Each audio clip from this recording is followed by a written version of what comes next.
नमस्कार, grow online class में आपका स्वागत है। भाई कल अपना टॉपिक चला था ट्रांसफार्मर का। ट्रांसफार्मर के टॉपिक में हो गए क्या, ट्रांसफार्मर के भाग हो गए, ट्रांसफार्मर में कोरों के बारे में हो गया, सारी चीजें आपकी हो गई। आज ट्रांसफार्मर का टॉपिक है, अपना टॉपिक रहेगा क्या, ट्रांसफार्मर के अंदर होने वाली हानियां। क्या, ट्रांसफार्मर में होने वाली हानियां। किसमें? ट्रांसफार्मर में होने वाली हानि। क्या, ट्रांसफार्मर में होने वाली हानि। क्या, होने वाली हानि। तो भाई देखो, ट्रांसफार्मर के अंदर हानियां होती है कितनी? दो प्रकार की हानि होती है। कौन सी? दो प्रकार की हानि होती है। कौन कौन सी हानि होती है? एक तो होती है क्या, लोहा हानि। क्या जी? एक तो होगी क्या, लोहे हानियां। जो हानियां लोहे के कारण उत्पन्न होती है उसे क्या कहते हैं? लोहा हानियां। अब एक होती है आपकी क्या,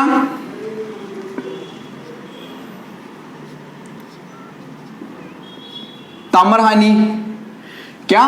ताम्र हानि। एक होती है लोहा हानि, एक होती है ताम्र हानि। अब भाई देखो, बात करेंगे पहले तो किसकी, लोहा हानि कौन कौन सी होती है और ये कहां पे होती है। देखो, जो आपकी लोहा हानि है, यहां से देखना, लोहा हानि होती है एक तो करोड़ के अंदर, यह हानि होती है कोर के अंदर,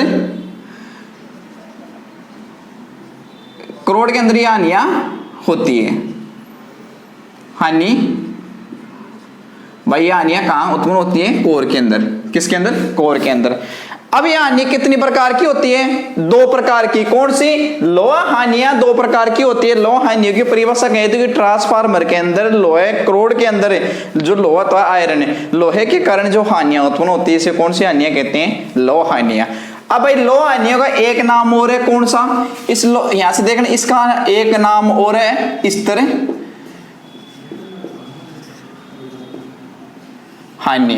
लोहा हानियों का आप इस तरह हानि कह सकते हो। क्यों? कि जो लोहा हानि है ये लोड के साथ नहीं बदलती है। लोड के कारण इसका कोई मान नहीं बदलता। मतलब कहने का मतलब लोड का इसके ऊपर कोई प्रभाव नहीं पड़ता, इसलिए इसे कहते हैं स्तर हानि।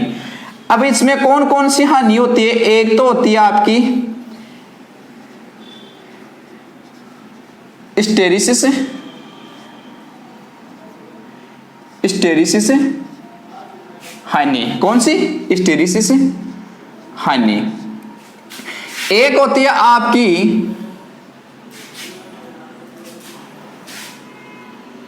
Eddy current. Eddy current loss या भंवर द्वारा हानि। अब यहां तक आपके बात समझ में आनी चाहिए कि भाई लोहा हानि है। कौन सी हानि है? लोहा हानि। इसको पहली बात तो इस तरह हानि कहते हैं। क्यों? कि लोड के साथ ये बदलती नहीं है। फिर इसके बाद में यह हानियां कितनी प्रकार में बटी हुई है? लोहा हानि दो प्रकार की। कौन सी?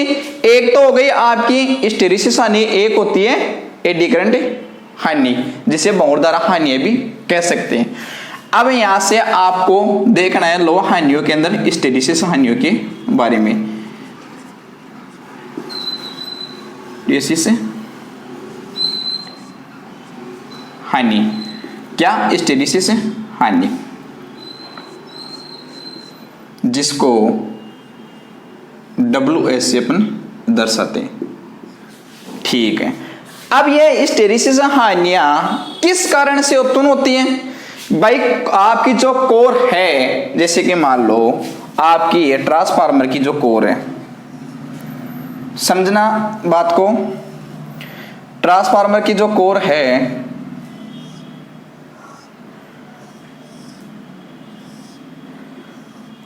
ये प्राइमरी कोर है, जिसपे मैंने प्राइमरी वाइंडिंग कर दी। यह आपकी सेकेंडरी कोर है, जिसमें मैंने सेकेंडरी वाइंडिंग कर दी। यहां से आपने सप्लाई दी है, एसी सप्लाई। ठीक। अब ये स्टेरिसिस हानियां कैसे होती है? ये होती है करोड़ के अंदर। अब किस कारण से होती है? कि जैसे आप एसी को, प्राइमरी वाइंडिंग को सप्लाई दोगे, सप्लाई देने के बाद में होता क्या है, 1 करोड़ों के अंदर की ये बार बार चुंबकित व बार बार विचुंबकित होती है। तो किस कारण से उत्पन्न होती है कि करोड़ का बार बार चुंबकित व बार बार विचुंबकित होने के कारण कौन सी हानि उत्पन्न हो जाती है, हिस्टैरिसीस हानि। कौन सी हानि जी, हिस्टैरिसीस हानियां आपकी उत्पन्न हो जाती है कि कोर का बार बार चुंबकित बार बार विचुंबकित होने के कारण क्या हो जाता है कि आपकी हिस्टैरिसीस हानि उत्पन्न हो जाती है। क्या, हिस्टैरिसीस हानि। तो यहां से आपको एक पॉइंट डालना है हिस्टैरिसीस हानि के अंदर, क्रोड का बार बार चुंबकित व विचुंबकित होने के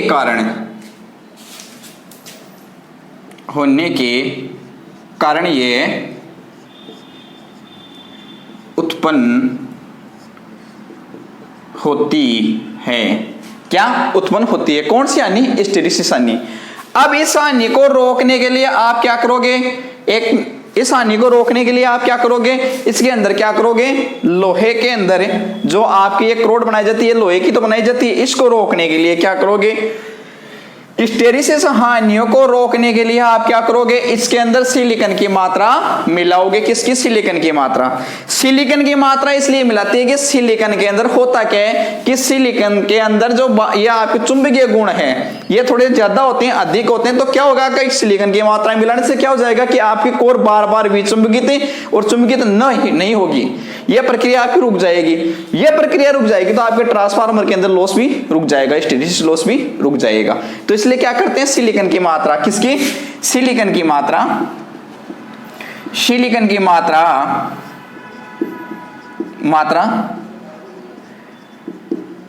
मिलाई जाती है। अब यह सिलिकॉन की जो मात्रा मिलाई जाती है कितनी होती है, 3.8 से लेके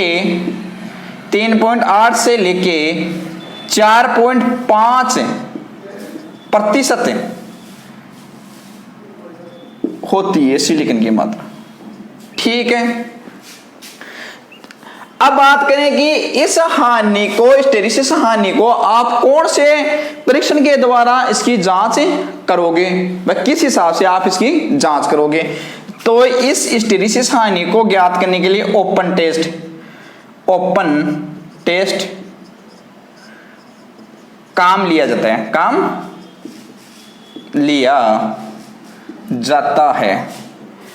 ओपन टेस्ट काम में लिया जाता है। ठीक है, अब यहां से बार बार किसका, अब एक बार दोबारा सुन लेना कि हिस्टैरिसीस हानियों कौन सी हानि होती है कि कोर का बार बार चुंबकित बार बार विचुंबकित होने की प्रक्रिया के कारण जो हानि उत्पन्न होती है वो कौन सी हानि हो जाती है जी, हिस्टैरिसीस हानियां आपकी है।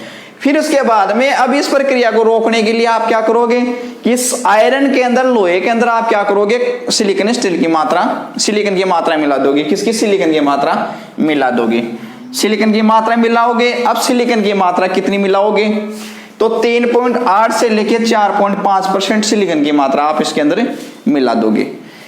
और इसके टेस्ट करने के लिए, लोहानियों की टेस्ट करने के लिए आप कौन सी, हिस्टैरिसीस हानियों को टेस्ट करने के लिए आपको ओपन टेस्ट ज्ञात करना होता है। कौन सा, ओपन टेस्ट ज्ञात करना होता है। अब यहां से अगर इसके सूत्र की बात करें,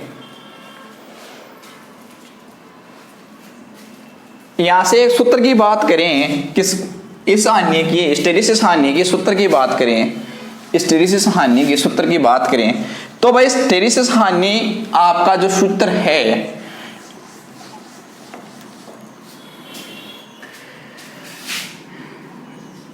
हिस्टैरिसीस हानि थी आपकी, बता दिया गया।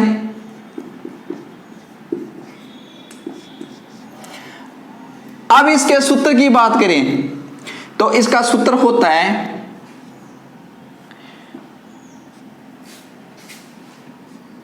नीटा BAM की घात 1.6 गुणा F इंटू V, आपका ये सूत्र होता है गुणे के अंदर। अब यहां से अगर मैं बात करूं तो ये तो आ गया आपका स्टेरिसिस, स्टेरिसिस हानि। आपका Bm की घात, ये Bm है, ये क्या है, अधिकतम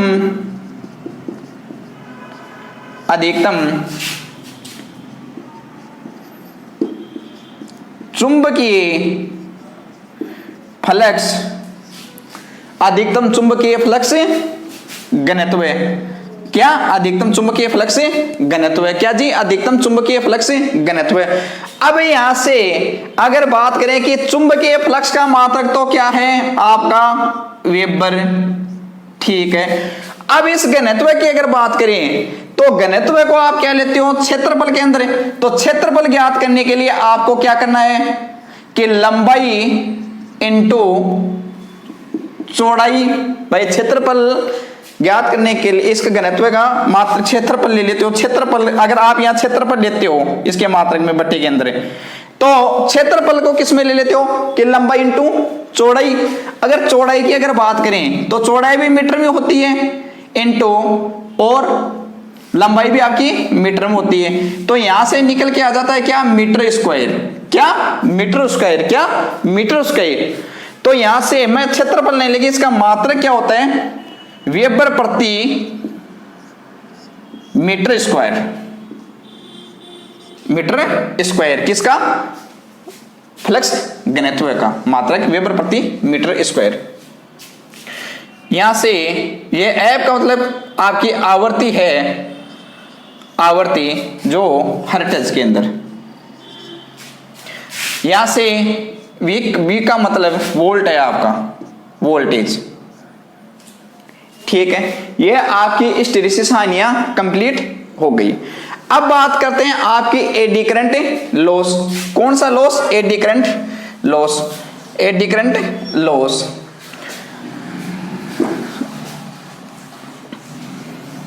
जिसे भंवर धारा हानि भी आप कहते हो। कौन सा? भंवर धारा हानि भी आप कहते हो। दूसरी हानियां होती है किसकी? लोहा हानियों की बात चल रही है अभी। लोहा हानियों की पहली हानि आपने पढ़ ली हिस्टैरिसीस हानि, उसके बाद में आपकी आ जाती है कौन सी? एडी करंट लॉस, या एडी करंट लॉस, या करंट लॉस, या भंवर धारा हानियां। भंवर धारा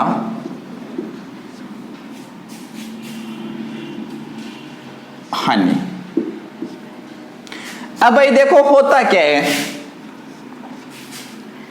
इस लॉस में। क्या होता है कि आपकी ये कोर है एक, वही प्रक्रिया होगी।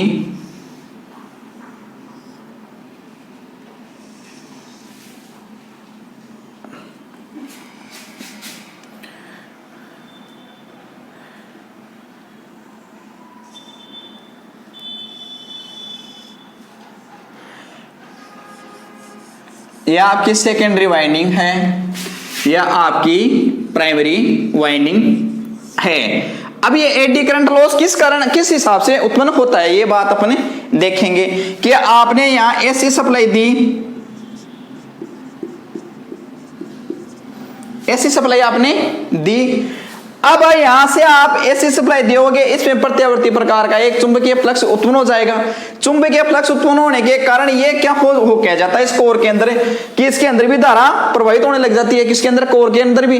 जैसे जैसे धारा प्रवाहित होगी तो इसमें क्या हो जाता है, कई बार ज्यादा फ्लक्स बढ़ने के कारण ये आगे तक न जाके ये फ्लक्स किस हिसाब से उत्पन्न हो जाता है। भाई एसी दे रहे हो और एसी वाला फ्लक्स कुछ इस हिसाब से, इस हिसाब से भंवरा टाइप में ये फ्लक्स आपका उत्पन्न होता है। इस हिसाब से यह फ्लक्स कोर से बाहर हो लेता है, कोर से बाहर निकलने लग जाता है। उस लॉस को क्या कहते हैं? भंवर धारा हानि, या भंवर धारा हानि या एडी करंट लॉस। कौन सा? भंवर धारा हानि या एडी करंट लॉस। किस कारण से होता है कि जैसे आप एसी प्राइमरी वाइंडिंग को सप्लाई दोगे, पूरी कोर के अंदर विद्युत धारा जाएगी। विद्युत धारा जाने के कारण प्रत्यावर्ती प्रकार का एक फ्लक्स उत्पन्न हो जाता है प्राइमरी वाइंडिंग के अंदर। वो फ्लक्स क्या करता है? सेकेंडरी वाइंडिंग की तरफ जाने की कोशिश करता है, और वो फ्लक्स भंवरा टाइप के अंदर प्रत्यावर्ती स्वभाव का होता है। तो कुछ इस हिसाब से आपकी आकृति, अपनी आकृति वो बना लेता है। बौरा टाइप के अंदर, तो इसलिए बौर द्वारा हानि इसका नाम आ जाता है। अब इसके कोर को, इस एडी करंट लॉस को किस हिसाब से आप समाप्त करते हो? तो पिछले वीडियो मैंने बताया था कि जो कोर की मोटाई है, मोटाई को गठाकर कम किया जाता है, मोटाई को गठाकर कम किया जाता है। कौन से लॉस को? एडी करंट लॉस या बौर द्वारा हानि को। जो आपकी जो ये कोर है, इसके अंदर सिलिकॉन स्टील की जो पत्तियां लेते हो, इस पत्तियों को क्या करते हो आप? बारीक बारीक पत्तियां लेते हो, मोटी पत्तियां इनकी नहीं लेते हो, इनको पतली पत्तियों को एक जगह करके बनाया जाता है, न कि मोटी पत्ती को। तो क्या करते हैं? मोटाई को गठाकर। फिर यहां से आ जाती है इनकी मोटाई की बात। तो यहां की इसकी मोटाई अगर लेते हैं तो इनकी मोटाई होती है 3.5 से लेके 0.5 mm में इनकी मोटाई होती है। क्या? 3.5 से 0.5 mm। अब यहां से इसकी सूत्र की बात करें तो इसको WVCS को दर्शाते हो। क्या? तो WVCS को दर्शाते हो। तो यहां से इसका सूत्र हो जाता है BM का स्क्वायर इंटू F का स्क्वायर इंटू T का स्क्वायर। क्या? BM का स्क्वायर इंटू F का स्क्वायर इंटू T का स्क्वायर। कैसे? सूत्र यहां से एक बार दोबारा देखना। BM का स्क्वायर, F का स्क्वायर व T का स्क्वायर, ये आपका बौर द्वारा हानि या एडी करंट लॉस का सूत्र है। यहां से अगर इसकी बात करूं मैं तो ये है बौर द्वारा हानि। BM स्क्वायर ये है आपका अधिकतम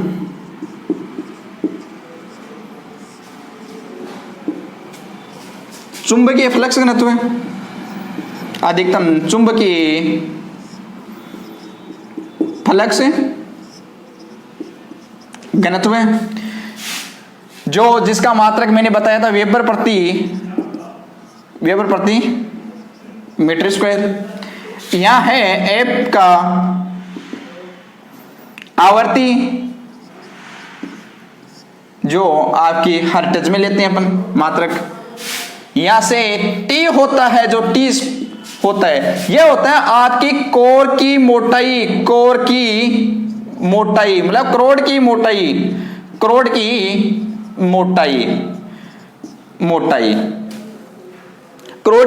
मोटाई, जिसको लेते हो आप मिमी या mm, मिमी में इसको ले लेते हो, mm में इसको ले लेते हो। ठीक है, यह आपका बौर द्वारा या एडी करंट लॉस हो जाता है। इसके बाद में बात हो जाती किसकी? तम्र हानियों की। एक ट्रांसफार्मर के अंदर आपकी लो हानियां हो रही थी, एक हो रही थी आपकी तम्र हानियां। तो यहां से अपन देखेंगे तम्र हानियों का पॉइंट नंबर 2। ये जो बौर द्वारा और हिस्टेरिसिस हानियां थी, ये लो हानियों का भाग था। जो लो हानियां आपकी अस्थिर हानियां होती है, अस्थिर हानियों का भाग था। अब बात करेंगे आपकी बौर द्वारा हानि की। किसकी? बौर द्वारा हानि की। किसकी? 2 नंबर बात है किसकी? बौर द्वारा तम्र हानियों की। तम्र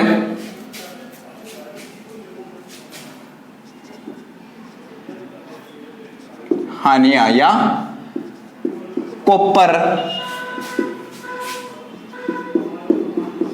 लॉस। ठीक है, यहां से बात आपकी होती है। अब भाई इसका दूसरा नाम क्या है? अस्थिर तम्र हानियों को अस्थिर हानि भी आप अस्थिर हानियां भी कहते हो। ठीक, अब यह अस्थिर हानि क्यों है? कि जैसे आपकी लो हानियां लोड के साथ परिवर्तित नहीं हो रही थी, लेकिन जो आपका तम्र हानि है, ये जैसे जैसे आप लोड बढ़ाओगे इनका मान भी बढ़ता जाएगा, जैसे लोड को घटाओगे इसका मान भी बढ़ता रहेगा। मतलब लोड के साथ इसका मान परिवर्तन होता है। कौन सी हानि है? लोहा हानि, तम्र हानि। तो लोड के साथ मान बदलते हैं। ठीक, अब तम्र हानियां क्यों कहते हैं? क्योंकि लोड के साथ, क्योंकि ये हानियां जो वाइंडिंग करते हो, वाइंडिंग के प्रतिरोध के कारण ये हानियां आपकी उत्पन्न होती है। किसके कारण? वाइंडिंग के प्रतिरोध के कारण ये हानियां उत्पन्न होती है। वाइंडिंग प्रतिरोध के कारण, वाइंडिंग प्रतिरोध के कारण, प्रतिरोध के कारण उत्पन्न होती है। ठीक है, वाइंडिंग के प्रतिरोध के कारण उत्पन्न होती है। इस तरह नहीं होती है, लोड मान के कारण ये बदलती रहती है। क्या? लोड मान के, यहां से लोड बदलने के साथ साथ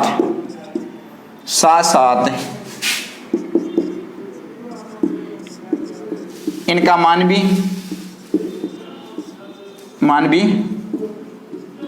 बदलता है, इनका मान भी बदलता है।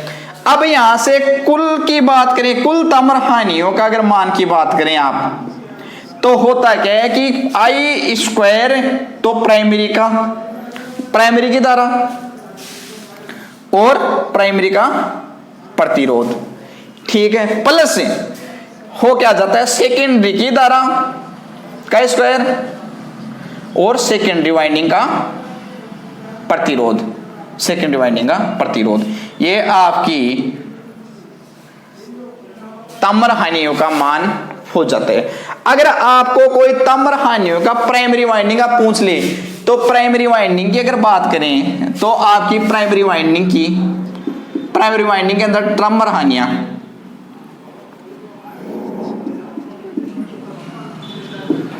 प्राइमरी की अगर बात करो तो यहां से इसका सूत्र हो जाता है कि आई स्क्वायर किसका? प्राइमरी की धारा का इनटू प्रतिरोध कौन सा? प्राइमरी का। ये तो होगी आपकी प्राइमरी वाइंडिंग का।